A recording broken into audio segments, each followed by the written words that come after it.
Қайырлы кеш, құрметті жастарын үш бастауыш мектебінің әлеуметтік желідегі тұрақты көрермендері.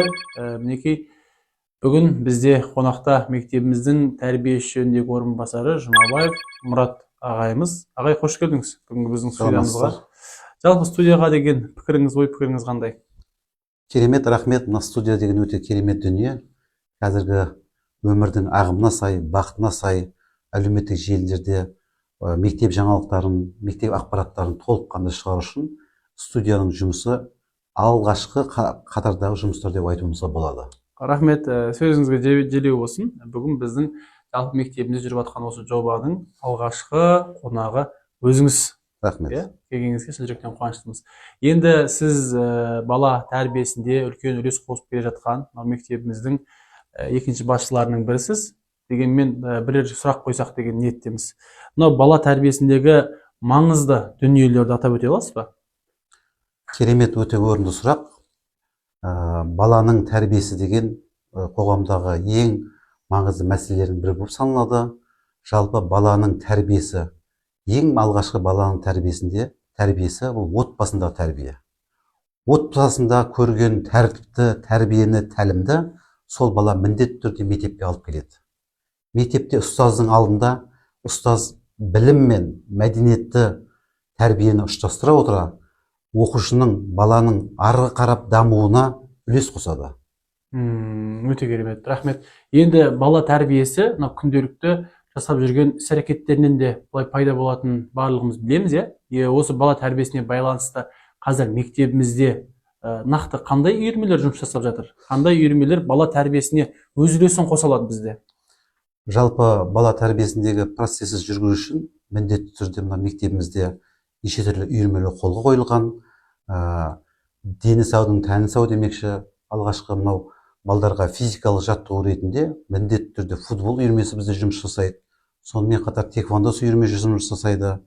Күрес үйірмесі ашылды жақында. Сонымен қатар дзюдо үйірмесі де жұмыс жасайды.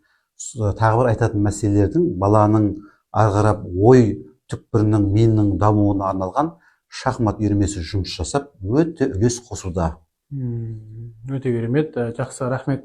Жалпы осы орайда бір сұрақ пайда болады. Енді біз білеміз, бұл мектеп бастауыш сынып оқушыларына арналған бастауыш мектеп. Бастауыш мектепке жалпы бастауыш мектептің балалары қалай осы үйірменің бәріне үлгеріп жатыр ма? Bir балаға мысалы шектік үйірме саны бар ма, немесе барлық үйірмеге қатысуға болады дегендей шарттарыңыз қандай? Біздің ата-аналардың көбіне осы сұрақ қызық.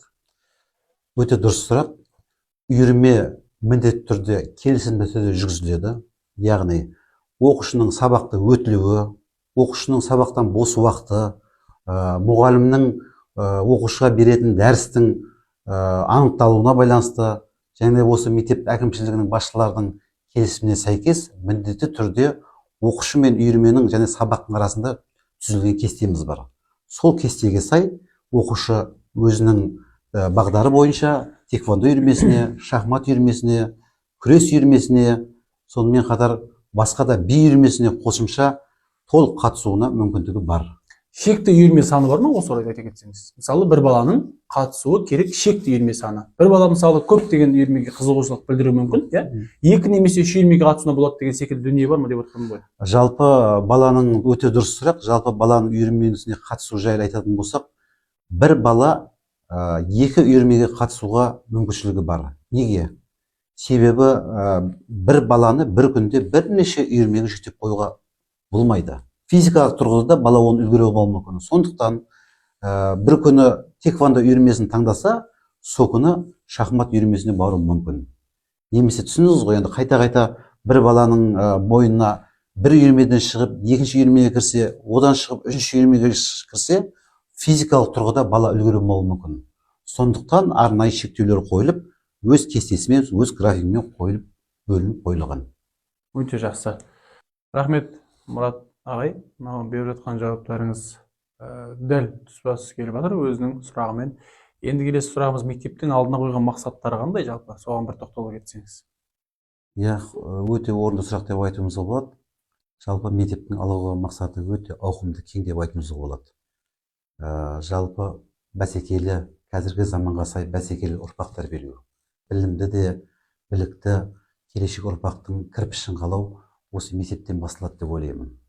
Сауатты заманда барлық технологияны меңгеріп, өз сауатымен алға атылып шығатын жас ұрпақты тәрбиелеу бұл біздің міндетіміз және мақсатымыз болып саналады. Рахмет бүгінгі біздің сұхбатымызға келгеніңізге. Енді бір сұрақ бар, жауап берсеңіз әрине біз қуанып қаламыз. Жаңағы айта кеткендей, біздің мектебіміздің өзге мектептерден айырмашылығы бар ма? Қандай ерекшеліктері бар? Айырмашылық деген болмас, әрине. Ерекшеліктері қандай?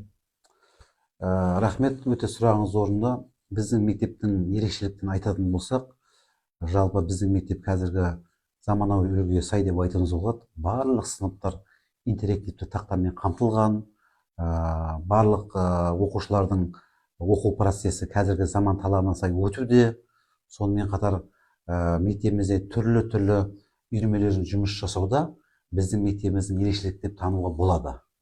Әрине, рахмет. Қазір технологияның дамыған заманында осы жастардың бастауыш мектебінде айта кеткендей барлық технологиямен қамтылғандығы және одан бөлек оқу құралдарымен де толық мектептің қамтитынын айта кеткеніміз жөн. Әрине. Көп рахмет, Мұрат ағай, бүгінгі біздің алғашқы сұхбатымызға келгеніңізге. Алдағы уақытта өзге де мұғалімдермен, ұстаздармен сұхбат болады. Эфирімізден алыс кетпеңіздер, ажырамаңыздар, барлығы сіздер үшін.